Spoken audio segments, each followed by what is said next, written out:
ব্যাকরণে 25টি প্রশ্ন নিয়ে আলোচনা করব। আশা করছি ব্যাকরণের যেরকম প্রশ্ন আসুক না কেন রিভিশনের মাধ্যমে তোমরা অবশ্যই বুঝতে পারবে। যেভাবেই প্রশ্ন আসুক না কেন আমি যেভাবে তোমাদেরকে একটা সেট করে দিচ্ছি হুবহুব ওয়েস্ট বেঙ্গলে এসএসসিতে অবশ্যই এইভাবে প্রশ্ন তোমরা পাবে। তো আশা করছি তোমাদের ভিডিওটি ভালো লাগবে। চলো দেখো প্রথম প্রশ্ন কি আছে, অসরটি কোন প্রকারের।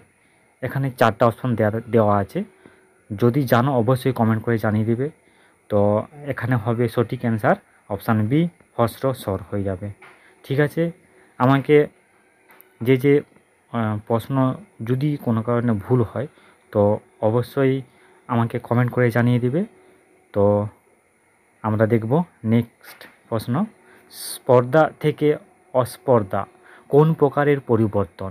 দেখো এখানে অভিশ্রুতি আছে, স্বরাগম আছে। তো আমি তোমাদেরকে সঠিক অ্যান্সার বলে দিচ্ছি অপশান বি, স্বরাগম। ঠিক আছে, স্পর্ধা থেকে অস্পর্ধা কোন প্রকারে পরিবর্তন হচ্ছে না স্বরাগমতে পরিবর্তন হচ্ছে। ওকে, এবার দেখো দ্বিতীয় প্রশ্ন, ছন্দলিপি এর সন্ধি বিচ্ছেদ করুন। সঠিক অ্যান্সার হয়ে যাবে ছন্দ, যেখানে বিসর্গ আছে, ছন্দ যোগ লিপি, ছন্দ লিপি। ঠিক আছে, এরপরে তোমাদেরকে আরেকটা কথা বলবো। তো ভিডিও চলাকালীন অবশ্যই তোমরা যদি উত্তর জানো তো ভিডিওটাকে থেমে অবশ্যই তোমরা কমেন্টটা করবে বা একটা খাতায় লিখে রাখবে। চলো নেক্সট প্রশ্ন হলো, ধাতুর সঙ্গে প্রত্যয় ও বিভক্তির যোগ করে যা তৈরি হয় তাকে কি বলে। তো 4টা অপশানের মধ্যে হয়ে যাবে সঠিক অ্যান্সার ক্রিয়াপদ। ধাতুর সঙ্গে প্রত্যয় ও বিভক্তি যোগ করে যা তৈরি হয় সেটা হলো ক্রিয়াপদ। ঠিক আছে, এবার নেক্সট প্রশ্ন দেখো, রাজাকে ডাকো কোন কারকের কোন বিভক্তি। এখানে আমি তোমাদেরকে দাগ দিয়ে দিচ্ছি রাজাকে, এটা তোমরা অবশ্যই বলবে যে কোন কারকে কোন বিভক্তি হবে। দেখো সঠিক অ্যান্সার হয়ে যাবে কর্মকারকে কে বিভক্তি। ঠিক আছে, এখানে রাজাকে মানে কাকে নির্দিষ্ট করে বলা হচ্ছে, তো আমরা খুব সহজেই কর্মকারক করব, কারণ আমি কারকের ভিডিও সম্পূর্ণ আমার একটা ক্লাস আছে, সেটাতে তোমরা দেখলে অবশ্যই বুঝতে পারবে। দেখো এবার নেক্সট প্রশ্ন দেখো, কোন ধনাত্মক শব্দটি হাসি বোঝায়। দেখো এখানে 4টা অপশান আছে, এর মধ্যে সঠিক অ্যান্সার হয়ে যাবে খিলখিল। খিলখিল হচ্ছে সঠিক অ্যান্সার। এবার দেখো নেক্সট প্রশ্ন হবে, এবার হবে 7 নম্বর প্রশ্ন, লুঙ্গি লুঙ্গি শব্দটি কোন ভাষা থেকে এসেছে। দেখো 4টি অপশান আছে, জাপানি ভাষা থেকে, বর্মী ভাষা থেকে, চীনা ভাষা থেকে, না তামিল ভাষা। এখানে সঠিক অ্যান্সার হয়ে যাবে অপশান বি, বর্মী ভাষা থেকে লুঙ্গি শব্দটি এসেছে। ঠিক আছে, লুঙ্গি একটা মানে বাঙালি শব্দ, তাই বর্মীটাকে আমরা সঠিক অ্যান্সার করব। ঠিক আছে, এবার দেখো এবার 7-8 নম্বর প্রশ্ন, হেড পণ্ডিত দিতে কোন শব্দ হয়ে যাবে। দেখো এটা হয়ে যাবে, এর সঠিক অ্যান্সার হয়ে যাবে মিশ্র শব্দ।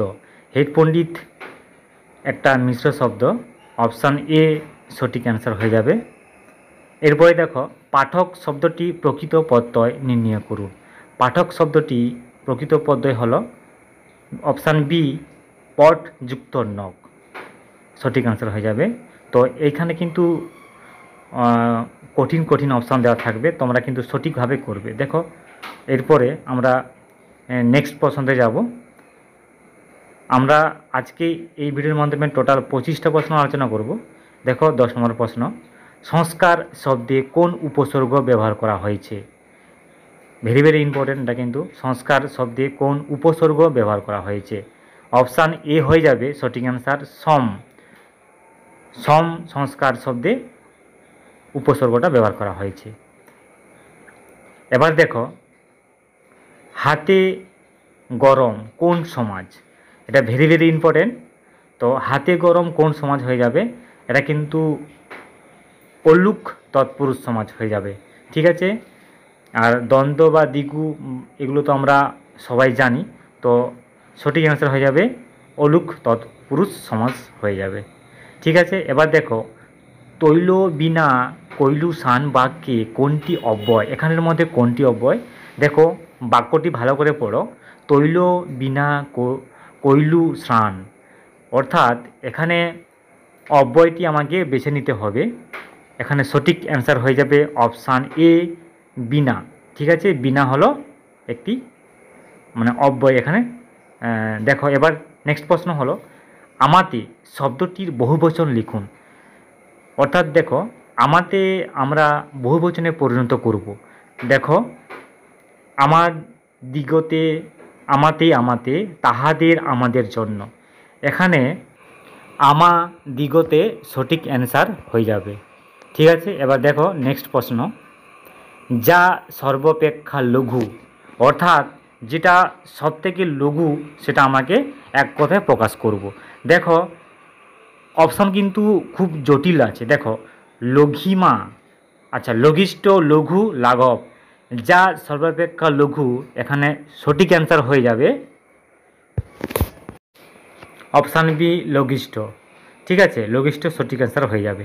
এরপরে দেখো আমি শাসি শুদ্ধরূপ লিখুন। আমি শাসি শুদ্ধরূপ হবে অপশান বিতে সঠিক অ্যান্সার আছে আমি শাসি। ঠিক আছে, আমি শাসি সঠিক অ্যান্সার হয়ে যাবে। এর পরের প্রশ্ন দেখো জ কোন প্রকারের বর্ণ। দেখো বর্ণ নিয়েও আমি একটা ভিডিও করেছি, তো তোমরা অবশ্যই ভিডিওটা দেখবে, তোমাদের অনেক উপকার হবে। দেখো এখানে জ তালব্য বর্ণ হয়ে যাবে। ঠিক আছে, সঠিক অ্যান্সার অপশান এ। তো বর্ণ আর শব্দ নিয়ে একটা ভিডিও করেছি প্রায় 7-8 মিনিটের, তোমরা সেখানে যদি দেখো তো অবশ্যই তালব্য বর্ণ, দ্বন্দ্ব বর্ণ এগুলো সব বুঝতে পারবে। এরপরে দেখো কাক থেকে কাক কোন প্রকার পরিবর্তিত হয়েছে, অর্থাৎ কাক থেকে কাক কোন প্রকারে পরিবর্তিত হয়েছে। এখানে দেখো এখানে কীভাবে হয়েছে না ঘোষী ভবন। ঠিক আছে, এখানে ঘোষী ভবন সঠিক অ্যান্সার হয়ে যাবে। অভিশ্রুতি বা সমীভবন কিন্তু হবে না। হ্যাঁ, এটা হবে ঘোষী ভবনে, তোমরা দাগ দিবে এখানে, ওটাই উত্তর হয়ে যাবে। এবার দেখো মহিষী সন্ধি বিচ্ছেদ করুন। মহিষী ভেরি ভেরি ইম্পর্টেন্ট, এটা একটা সন্ধির খুব ভাইটাল একটা প্রশ্ন, তোমরা কিন্তু অবশ্যই অবশ্যই করে যাবে। তো মহিষী হবে মহাযুক্ত ঋষি, অপশান বি মহাযুক্ত ঋষি সঠিক অ্যান্সার হয়ে যাবে। এরপরে দেখো শব্দকে অর্থের দিক দিয়ে কোন 3 ভাগে ভাগ করা হয়েছে। আমরা শব্দের অর্থের দিক থেকে যে ভাগ করেছি সেটা সঠিক অ্যান্সার হয়ে যাবে যৌগিক রূঢ় ও যৌগ রূঢ়। অপশান এতে আছে দেখো যৌগিক রূঢ়, যৌগ রূঢ়। ঠিক আছে, এরপরে দেখো চলত শব্দের প্রকৃত প্রত্যয় কোনটি। দেখো চলত, এটাও কিন্তু ভেরি ভেরি ইম্পর্টেন্ট, তোমাদের 2টো স্টার দিতে পারো, ভেরি ভেরি ইম্পর্টেন্ট। এখানে সঠিক অ্যান্সার হয়ে যাবে চলত যুক্ত হচ্ছে শখ। ঠিক আছে, চলত শখ। তো এটা একটু কনফিউজ হচ্ছে, তবুও তোমরা আমাকে কমেন্ট করে জানিয়ে দেবে। ঠিক আছে, ধার্মিক শুদ্ধরূপ লিখুন। ধার্মিকের শুদ্ধরূপ হচ্ছে কি হবে, অপশান দিতে হবে। ঠিক আছে, ধার্মিকই হবে সঠিক অ্যান্সার। এটা কিন্তু ভেরি ভেরি ইম্পর্টেন্ট। এরপরে দেখো 22 নম্বর প্রশ্ন দেখো এক কথায় প্রকাশ করুন। ধোয়ার জল, ধোয়ার জল সঠিক অ্যান্সার হয়ে যাবে। এখানে 4টাই অপশান কিন্তু ভেরি ভেরি ইম্পর্টেন্ট। দেখো পদ্ম, পাদ্য, পিত্ত, এখানে সঠিক অ্যান্সার হয়ে যাবে না পদ্ম। ঠিক আছে, সরি এখানে হবে পাদ্য। ওকে, অপশান বি সঠিক অ্যান্সার হয়ে যাবে। ঠিক আছে, এরপরে দেখো কেউ কেটা মানে কি। কেউ কেটা অর্থাৎ হচ্ছে এর মানে আমাদেরকে জানতে হবে কেউ কেটা মানে কি। এখানে হবে এটা হবে গণ্যমান্য ব্যক্তি। ঠিক আছে, তো এটাও কনফিউজ মনে হচ্ছে, তো তোমরা জানলে কিন্তু আমাকে কনফিউজটাকে দূর করে দেবে, অবশ্যই কমেন্ট করে জানাবে। এরপরে দেখো বৃষ্টি পদ পরিবর্তন করুন। বৃষ্টি পদ পরিবর্তন কি হবে, এখানে 4টা অপশানই কিন্তু খুব জটিল আছে। দেখো এখানে বৃষ্টি পদ পরিবর্তন হবে বৃষ্টিথ। ঠিক আছে। এরপরে দেখো, সিংহ শব্দের প্রকৃত প্রত্যয় নির্ণয় করুন। এটাই আমাদের লাস্ট প্রশ্ন। সিংহ শব্দের প্রকৃত প্রত্যয় হবে, এর সঠিক অ্যান্সার হয়ে যাবে অপশান বি, সিংহস যুক্ত অ। ঠিক আছে, সিংহস হসন্ত হবে যোগ অ। তো আশা করব তোমাদের ভিডিওটি ভালো লাগবে। আর আমি যে প্রশ্নগুলো তোমাদেরকে করালাম কিন্তু ভেরি ভেরি ইম্পর্টেন্ট।